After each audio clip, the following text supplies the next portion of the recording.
कैसे हैं भाई आप सभी बच्चों। आज हम हमारा न्यू टॉपिक क्लास 11 का क्या स्टार्ट करने वाले हैं भाई। Equations of motion. कौन सी कंडीशन का? यूनिफॉर्म कंडीशन का, यानी वहां एक्सेलरेशन कैसा है? यूनिफॉर्म एक्सेलरेशन है। तो यूनिफॉर्म एक्सेलरेशन यानी कांस्टेंट एक्सेलरेशन में न्यूटन्स की टोटल 3 इक्वेशंस होती है, मोशन की टोटल 3 इक्वेशंस होती है। उन इक्वेशंस को बच्चों आज हम प्रूफ करेंगे। इतनी इंपॉर्टेंट इक्वेशंस है कि बच्चों आगे मैकेनिक्स के जो भी चैप्टर्स है इनमें बहुत बार अपने पास में न्यूटन की इक्वेशन यूज आती है।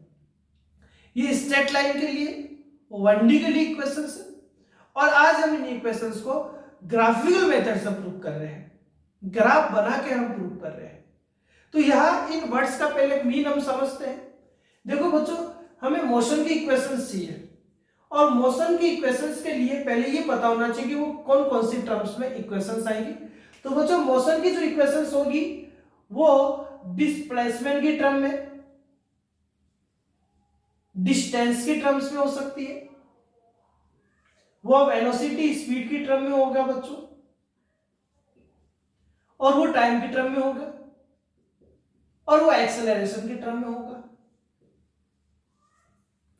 यानी मोशन की जो इक्वेशंस है बच्चों वो डिस्प्लेसमेंट यानी पोजीशन, स्पीड या वेलोसिटी, एक्सेलरेशन और टाइम के रेस्पेक्ट में अपने पास क्या बनेगी? इक्वेशंस बनेगी। और ऐसी इक्वेशंस बनेगी जो यूनिफॉर्म एक्सेलरेशन होगा, जहां एक्सेलरेशन क्या होगा? यूनिफॉर्म होगा। अब हम बात करें कि बच्चों इस यूनिफॉर्म एक्सेलरेशन का मीन क्या है। इस यूनिफॉर्म एक्सेलरेशन का मीन ये है कि यहां पर यूनिफॉर्म यानी कांस्टेंट, यहां एक्सेलरेशन का मैग्नीट्यूड भी बच्चों क्या होगा? कांस्टेंट होगा, और मैग्नीट्यूड के साथ में जो डायरेक्शन होगा बच्चों वो भी क्या रहेगा? सेम रहेगा। यानी न्यूटन की मोशन की मतलब इनमें ऐसी इक्वेशंस को फाइंड करने वाले रिलेटेड टू मोशन है जो कांस्टेंट एक्सेलरेशन रखता है, और कांस्टेंट क्या रखता है? यानी सेम क्या रखता है? डायरेक्शन रखता है। और आज हम उन इक्वेशंस को ग्राफिकल मेथड से पहले प्रूव करेंगे, बाद में हम कैलकुलस मेथड से भी नेक्स्ट क्लास में प्रूव करके बता देंगे भाई। तो सबसे पहले बच्चों हम बात करते हैं आज ग्राफिकल मेथड से। सबसे पहले हमें यह पता होना चाहिए कि ग्राफ किस किस के मिड में बनेगा। तो पहले मैं नॉर्मली लाइन खींच लेता हूं, वाई एक्सिस की और एक्स एक्सिस की। ये एक्स एक्सिस है बच्चों, और ये वाई एक्सिस है। ये एक्स एक्सिस है और ये हमने क्या ले लिया है? वाई एक्सिस ले लिया है। तो बच्चों यूनिफॉर्म एक्सेलरेशन है, और हम ऐसा ग्राफ बताएंगे, हम ऐसा ग्राफ समझाएंगे कि ग्राफिकल मेथड से हम करें। तो इस ग्राफिकल मेथड में हम वेलोसिटी और टाइम का ग्राफ बनाएंगे, क्योंकि वेलोसिटी टाइम ग्राफ का बच्चों जो स्लोप होता है वो एक्सेलरेशन को बता सकता है, और यूनिफॉर्म एक्सेलरेशन को बताने के लिए भी हमने ग्राफ पढ़ रखा है। तो ये ग्राफ है बच्चों अपने पास में किसमें? वेलोसिटी में, और किसमें ग्राफ है बच्चों? टाइम में ग्राफ है। तो ये वेलोसिटी और टाइम में ग्राफ हमने ले रखा है। किस में ग्राफ है बच्चों? वेलोसिटी एंड टाइम में ग्राफ है। और वेलोसिटी टाइम ग्राफ में यदि हम बात करें यूनिफॉर्म एक्सेलरेशन की, तो देखिए बच्चों यूनिफॉर्म एक्सेलरेशन के ग्राफ क्या होता है बच्चों? स्ट्रेट लाइन में बनता है, हमेशा स्ट्रेट लाइन में बनता है, डिक्रीजिंग ऑर्डर में भी और इंक्रीजिंग ऑर्डर में भी। हम इंक्रीजिंग ऑर्डर में बनाएंगे ग्राफ, अभी नहीं बना रहा हूं, अभी कुछ बातें समझा कर बना रहा हूं। कि मैं बच्चों ग्राफ बनाने के लिए सबसे पहले मैं मान लेता हूं कि मेरे पास कोई इनिशियली टाइम 0 पर, किसी इनिशियली टाइम 0 पर, ये इनिशियली टाइम है, ऑब्जेक्ट का जो वेलोसिटी है, ऑब्जेक्ट का जो वेलोसिटी है इनिशियली वो कितना है? u है अपने पास में। और आफ्टर t सेकेंड ऑब्जेक्ट का बच्चों में वेलोसिटी मान लेता हूं कितना है? v है। इनिशियल टाइम 0 पर वेलोसिटी u है, और जो पोजीशन है, पोजीशन में डिस्टेंस और डिस्प्लेसमेंट दोनों हो सकता है बच्चों, वो 0 ले लेता हूं, और आफ्टर टी टाइम में मैं मान लेता हूं वो कितना डिस्टेंस ट्रेवल करके गया है? s डिस्टेंस ट्रेवल कर चुका है। यानी initial time t equals to 0 पर वेलोसिटी ऑब्जेक्ट का u है, इनिशियल वेलोसिटी है और पोजीशन कितना है उसका 0 है। और t इक्वल्स टू यानी आफ्टर t सेकंड कह सकते हैं, यानी कुछ टाइम के बाद में उसका वेलोसिटी v हो चुका है और पोजीशन वो कितना डिस्टेंस ट्रेवल कर चुका है, s कर चुका है। तो यह ग्राफ बच्चों बनना तो कहां से चाहिए था, स्ट्रेट लाइन बनेगा ग्राफ तो हम 0 से बना सकते थे, बट हम 0 से क्यों नहीं बनाएंगे, क्योंकि हमने initial velocity t equals to 0 पर 0 नहीं ले रखी है। इनिशियल वेलोसिटी हमने कितना ले रखा है, u ले रखा है। तो बच्चों मैं मान लेता हूं कि देखो ये टाइम t इक्वल्स टू 0 है और इस t इक्वल्स टू 0 पे इनिशियल वेलोसिटी यहां मैं मान लेता हूं कि बच्चों कितना है, u है। यह इनिशियल वेलोसिटी हम u मान लेते हैं और t टाइम पर मान लेता हूं बच्चों कि ये टाइम यहां t है, ये टाइम यहां t है। इस t टाइम पर वेलोसिटी यहां पर मैं मान लेता हूं, यहां पर बच्चों वेलोसिटी कितनी है अपने पास में, v है। यहां वेलोसिटी कितना है, v है भाई। यानी t इक्वल्स टू 0 टाइम पर इनिशियल वेलोसिटी u है, आफ्टर t टाइम पर वेलोसिटी ऑब्जेक्ट मोशन करा, कोई फोर्स उस पर लगा है और उसकी वजह से वो कहां पहुंच चुका है, अपने पास पोजीशन s तक भी पहुंच चुका है। यानी t इक्वल्स टू 0 से लेकर t तक वो मोशन कर रहा है और उसका स्पीड u से कहां हो रहा है बच्चों, v तक चेंजेस हो रहा है। उसका स्पीड क्या हो रहा है बच्चों, अपने पास में u से कहां तक चेंज हुआ है, v तक चेंज हुआ है। ये अपने पास इसका क्या बन गया, ग्राफ बन चुका है। अब इस पॉइंट्स में हम पॉइंट ले लेते हैं बच्चों की, मैं मानता हूं बच्चों ये पॉइंट P है, ये बच्चों पॉइंट Q है, ये R पॉइंट ले लेते हैं, ये S पॉइंट ले लेते हैं, ये T पॉइंट हम ले लेते हैं। ऐसे हमने पॉइंट्स ले लिए। इनमें हम ये देख रहे हैं कि सबसे पहले हमें कौन सी इक्वेशन फाइंड करनी है, क्योंकि टोटल 3 इक्वेशंस होती है। हम फाइंड कर रहे हैं बच्चों फर्स्ट इक्वेशन, और मैं ये मान लेता हूं कि टाइम के पैरेलल ये यहां से कितना एंगल बनाते हुए अपने मोशन को कंप्लीट कर रहा है, तो थीटा एंगल बनाते हुए मोशन को कंप्लीट कर रहा है। और हमें ये पता है क्योंकि फर्स्ट इक्वेशन हम किससे फाइंड करने वाले, तो समझते हैं, हमें ये पता है कि slope of velocity and time graph, velocity time graph का बच्चों जो स्लोप होता है वो किसको बताता है, वो एक्सेलरेशन को बताता है। यानी फर्स्ट इक्वेशन को हम फाइंड करने के लिए बच्चों हम स्लोप फाइंड करेंगे इस ग्राफ का, और इस ग्राफ का स्लोप फाइंड करने के लिए हमें क्या पता चल रहा है कि थीटा एंगल यहां बन रहा है, और इस थीटा एंगल में हम क्या फाइंड करें बच्चों, स्लोप फाइंड करें, टेन थीटा फाइंड करें। तो टेन थीटा किससे फाइंड करें, इन ट्राइंगल, एक ट्राइंगल दिख रहा है देखो, कौन कौन सा बच्चों, Q R और T, तो ऐसे लिख रहा है इसको R Q T, in triangle Q R T। क्या फाइंड करना है बच्चों, स्लोप, और स्लोप क्या होता है बच्चों, टेन थीटा होता है। Slope tan theta, tan theta क्या होता है, टेन थीटा होता है बच्चों परपेंडिकुलर अपॉन बेस होता है। अब एंगल का जो सामने वाले जो साइड है, ये एंगल है, इस एंगल के सामने वाली साइड बच्चों परपेंडिकुलर होती है। ये 90 डिग्री है तो ये हाइपोटेन्यूस रहेगा और ये क्या रहेगा बच्चों, बेस रहेगा। यानी इस वाली साइड में, इस वाली साइड यानी जो अपने पास साइड है टी आर, ये जो टी आर साइड है, इस टी आर साइड में यदि आप आर क्यू का डिवाइड कर देंगे, इस टी आर साइड में बच्चों इस आर क्यू का डिवाइड कर देंगे तो आपको स्लोप फाइंड हो जाएगा इस ग्राफ का, और वो स्लोप किसको बताएगा, एक्सेलरेशन स्मॉल ए को बताएगा। तो हमारे पास उससे फर्स्ट इक्वेशन आ जाएगी भाई। तो यहां स्लोप फाइंड करना है तो देखो tan थीटा फाइंड करना, तो tan थीटा देखो बच्चों ये पता होना चाहिए ये कितना होगा। तो इसमें इस t पॉइंट पर फाइनल वैल्यू कितना बच्चों, v है। इस r पॉइंट पर इनिशियल जो वेलोसिटी का मान जो है, वैल्यू जो है वो कितना है, u है। तो ये क्या हो जाएगा बच्चों, v माइनस u हो जाएगा, फाइनल माइनस इनिशियल हो जाएगा। अब इसी तरीके से इस r पॉइंट, क्योंकि आपको अब ये वाला पोर्शन चाहिए, ये वाला, इस वाले पोर्शन में r पर आप टाइमिंग देख रहे हैं कितना बच्चों, t है, और इस पर टाइमिंग कितना है, 0 है। तो ये वाला वैल्यू क्या हो जाएगा, t माइनस 0 हो जाएगा। यानी यहाँ एक्सेलरेशन a किसके इक्वल आएगा, tr, tr कौन है बच्चों, v माइनस u है, v माइनस u है, और ये r u कौन, यानी r q कौन है बच्चों, t माइनस 0 है, तो t हो गया। एक बार t से मल्टीप्लाई कर दीजिए तो v माइनस u आ गया। तो यह v का इक्वेशन क्या बनेगा, u प्लस at बनेगा। ये न्यूटन के मोशन का क्या होता है बच्चों, फर्स्ट इक्वेशन होता है, v equals to u plus at। v final speed है, u इनिशियल स्पीड है, a यूनिफॉर्म एक्सेलरेशन है, और यहाँ t क्या है, टाइम है। तो अपने को क्या पता चल रहा है बच्चों कि फर्स्ट इक्वेशन हम इस ग्राफ में किससे फाइंड कर रहे हैं, स्लोप से फाइंड कर रहे हैं। अब हम देखते हैं बच्चों सेकंड इक्वेशन। अब देखते हैं बच्चों हम equation number second. Equation number second बच्चों पोजीशन का इक्वेशन है। किसका इक्वेशन है बच्चों, पोजीशन का। यानी फर्स्ट इक्वेशन तो स्लोप से फाइंड कर चुके, अब सेकंड इक्वेशन पोजीशन का इक्वेशन है। और पोजीशन हम कैसे फाइंड कर सकते हैं, वेलोसिटी टाइम ग्राफ में तो पता होना चाहिए बच्चों कि वीटी ग्राफ का जो एरिया रहेगा, इसका जो एरिया आपके पास रहेगा वो किसको डिफाइन करता है, पोजीशन को। तो इसमें देखो बच्चों दो शेप बन गई, ये फर्स्ट और ये सेकंड। एक रेक्टेंगुलर बन रहा है और एक अपने पास क्या बन रहा है, ट्रायंगल बन रहा है।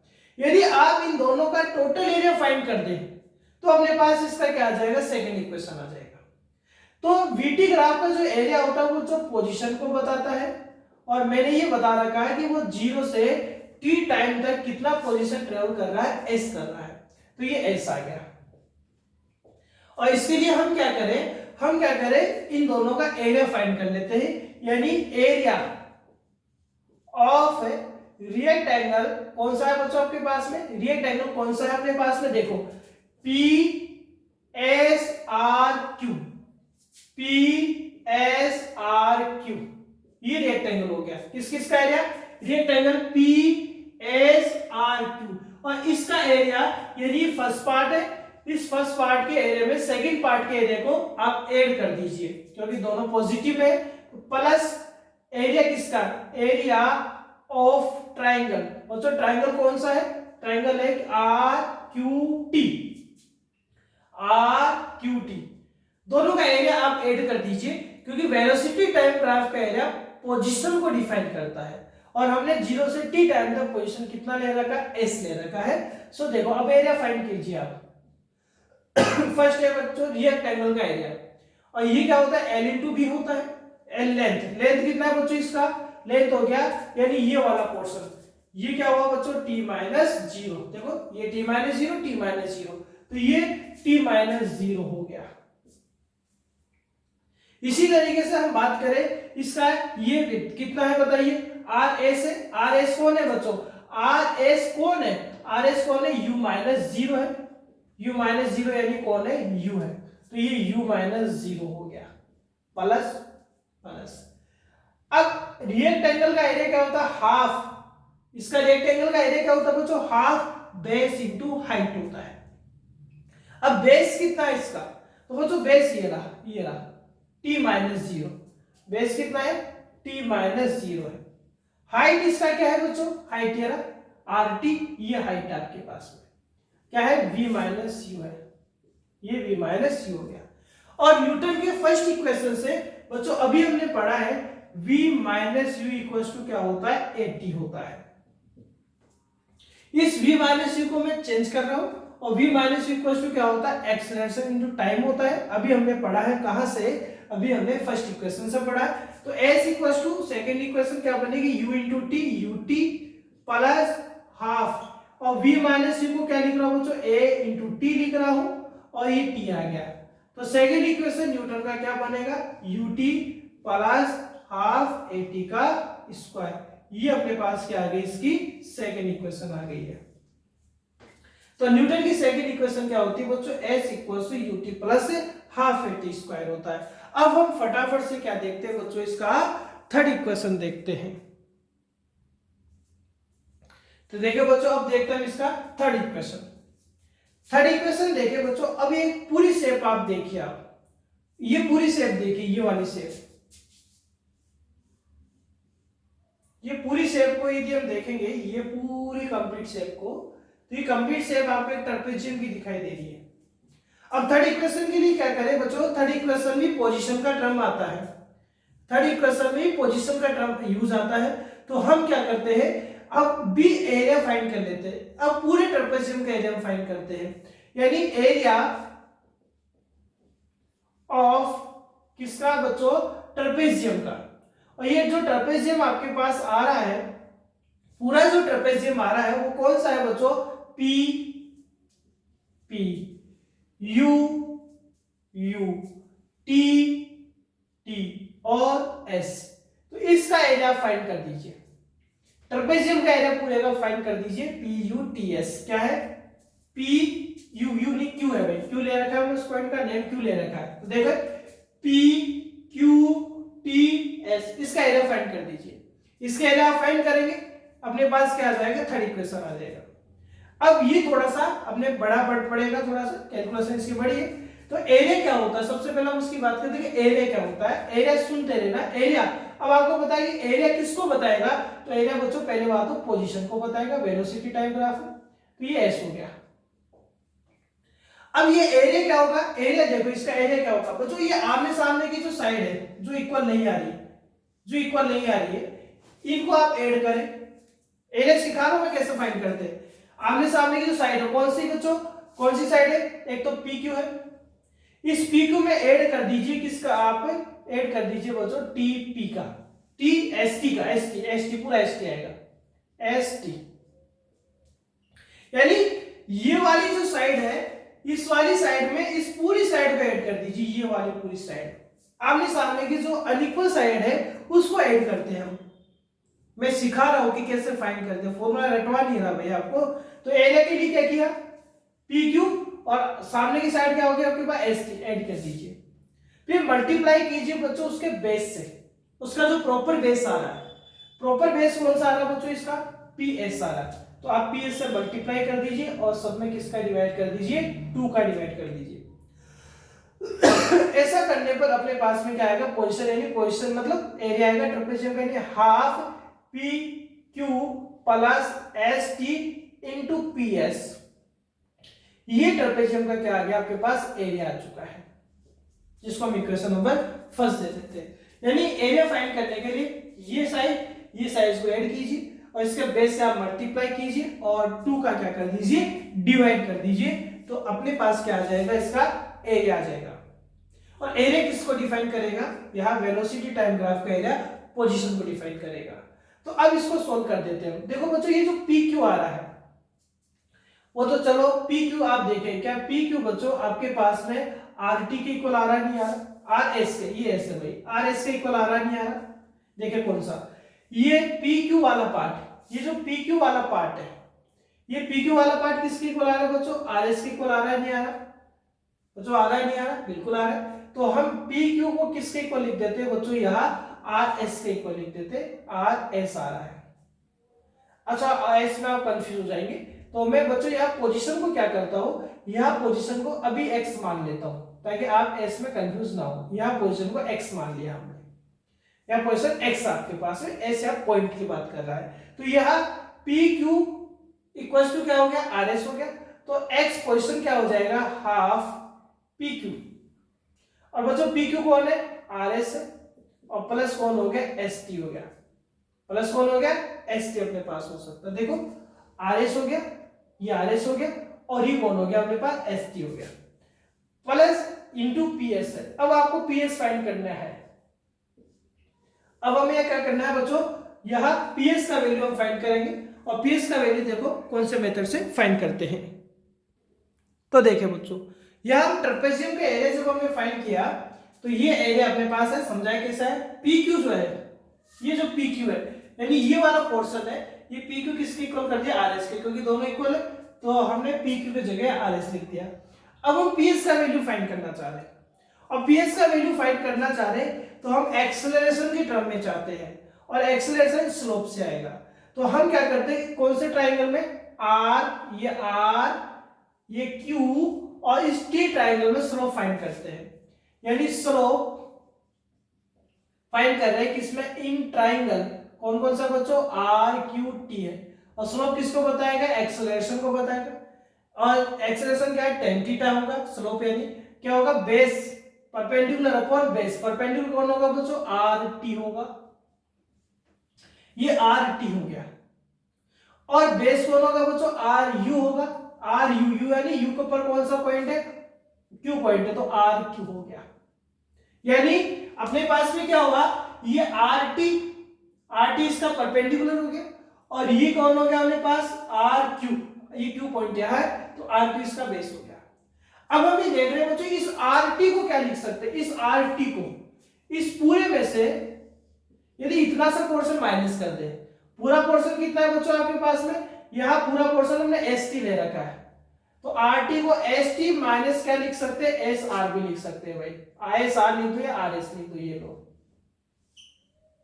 यानी इस छोटे से आर टी पोर्शन के लिए हमने इस पूरे पोर्शन में से, पूरा पोर्शन कौन सा बच्चों, एस टी है, इस एस टी में से इस आर एस को माइनस कर दिया है।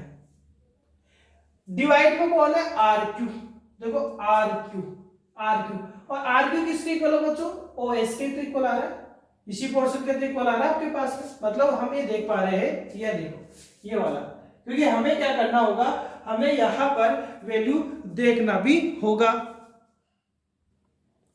तो हम यहां देख रहे हैं क्या कि बच्चों जो आर क्यू वैल्यू आ रहे हैं, ये जो आर क्यू आ रहा है, देखो आर क्यू, ये आर क्यू किसके इक्वल हो सकता है, एस पी के इक्वल हो सकता है, नहीं हो सकता। तो ये अपने पास आर क्यू किसके इक्वल हो गया, एस पी के इक्वल हो गया। अब इतना स्लो वाला कार्यक्रम हम क्यों तैयार कर रहे हैं, इसलिए तैयार कर रहे हैं ताकि आप एसपी या पीएस का वैल्यू फाइंड कर सके, ठीक है। तो ये पीएस मान लो, एसपी पीएस ले लो, ठीक है, पीएस का वैल्यू फाइंड करने के लिए करें, तो यहां से बच्चों पीएस क्या आ सकता है, पीएस आ सकता है S T minus R S upon क्या आ जाएगा, ए आ जाएगा। ये इक्वेशन नंबर, ये पीएस का वैल्यू आ गया, और इस पीएस के वैल्यू को हम दे देते हैं इक्वेशन नंबर 3 दे देते हैं। अब इस पीएस का वैल्यू इक्वेशन नंबर 2 में पुट कर देते हैं, ठीक है। तो पुट कर दीजिए, देखो अपने पास रिजल्ट क्या आता है, देखो भाई बच्चों, अब हम पुट करते हैं S T minus R S, यानी एक्स इक्वल टू क्या आया है, हाफ क्या है, are S plus S T, क्या है बच्चों, आर एस, देखो ये आर एस है, और ये पूरा क्या आपके पास एस टी है, ये आर एस है, और प्लस क्या है, एस टी है। इस are S plus S T को देखो क्या लिख सकते हैं, इस are S plus S T को देखो हम इसकी जैसे लिख रहे हैं भाई, एज इट इज लिख देते, चलो एक बार, R S plus S T as it is, S P या पी एस लेके क्या है बच्चों, S T minus R S upon क्या है, ए है। और हम ये देखते होंगे कि बच्चों ये एक बार तो किस में लिखा हुआ है, प्लस में, देखो are S plus S T, या चलो ऑर्डर से लिख देते हैं, हाफ, पहले एस टी लिखा तो इसमें भी एस टी लिख देते हैं, S T plus R S, यहां S T minus R S हो गया, और अपॉन क्या आ गया, ए आ गया। तो देखो एक बार प्लस में लिखा हुआ, एक बार माइनस में लिखा हुआ, और एक फॉर्मूला पढ़ते हैं, A square minus B square equals to A minus B and A plus B लिखते हैं भाई। तो यहाँ x इक्वल्स टू क्या आएगा, 1/2a, बाहर आ गया, और ये क्या आ जाएगा, a square minus B square. a कौन है बच्चों, a स्क्वायर कौन है, जो बड़ा है, मतलब एस टी है, क्योंकि एस टी देखो पहले लिखा हुआ, तो एस टी का स्क्वायर माइनस क्या आ जाएगा, आर एस का स्क्वायर आ जाएगा। अब आप फटाफट से एस टी का वैल्यू देखिए और आर एस का वैल्यू देखिए, और यहाँ पुट कर दीजिए, आंसर आ जाएगा। तो x इक्वल्स टू क्या आएगा, देखो बच्चों 1/2 है, तो 2 है तो इधर ले जाता हूं, तो ये 2ax हो गया। एस टी देखो कौन है, एस टी, और एस टी कौन है बच्चों, पूरा v है, कंप्लीट v है, तो ये आ गया अपने पास v स्क्वायर। आर एस कौन है बच्चों, आर एस ये रहा, कौन है, ओनली u स्क्वायर आएगा। तो v स्क्वायर इक्वल्स टू क्या आएगा, u स्क्वायर प्लस 2ax। तो ये न्यूटन का क्या होता है बच्चों, थर्ड इक्वेशन होता है। तो इस तरीके से आज हमने ग्राफिकल मेथड से न्यूटन की थर्ड इक्वेशन लिख देते हैं। एक बार कौन सी, first equation v equals to u plus at पढ़ा है, second equation s equals to ut plus half at square पढ़ा है, और थर्ड इक्वेशन अभी पढ़ा हमने v square equals to u square plus 2a, position s माने तो s हो गया। तो ये न्यूटन की थर्ड इक्वेशन, तीनों इक्वेशन है, तीनों इक्वेशन में देखें, v में, u में, a में, t में, और पोजीशन में क्या बता रहा है, रिलेशन बताता है। तो ये 1D के लिए यूनिफॉर्म एक्सेलरेशन के लिए ग्राफिकल मेथड से क्या अपने पास इक्वेशन है बच्चों, बहुत ही इंपॉर्टेंट ज्यादा इक्वेशन है। इसलिए इंपॉर्टेंट है क्योंकि आगे इनका बहुत यूज आना है, बहुत क्वेश्चंस हम इनके ऐप से करते हैं, इसलिए ये इक्वेशन आप सीखे भी, इनको याद भी करें, इनके मेथड भी आप सीखे कि इक्वेशन कैसे आती है। नेक्स्ट क्लास में मैंने इन्हीं इक्वेशन को कैलकुलस यानी डिफरेंशिएशन या इंटीग्रेशन मेथड से आपको एक्सप्लेन करूंगा। ठीक है बच्चों, थैंक यू।